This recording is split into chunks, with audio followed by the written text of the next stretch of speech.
Hi అండి. ఈరోజైతే మా అమ్మ వాళ్ళ ఇంటి దగ్గర పద్దాలెంకమ్మ అమ్మవారి జాతర చాలా గ్రాండ్‌గా సెలబ్రేట్ చేస్తున్నారు. ఈ జాతర వచ్చేసి 3 సంవత్సరాలకి ఒక్కసారి చేస్తారు.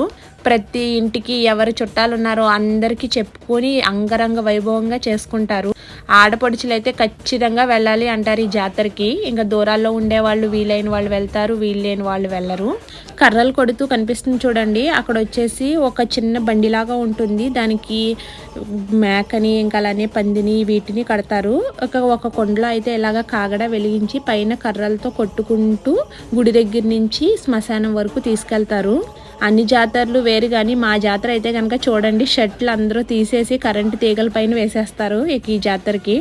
ఇలా తీసుకుంటూ వెళ్ళిన తర్వాత శ్మశానంలో అమ్మవారిది చిత్రపటం వేసి మళ్ళీ అక్కడ ఏదో చేస్తారట, అదైతే ఎగ్జాక్ట్గా తెలియదు. ఈ జాతర 2 రోజులు కూడా అసలు రోడ్లు అయితే ఖాళీ కూడా ఉండవు, ఎక్కలేని జనం అందరూ కూడా వచ్చేస్తారు.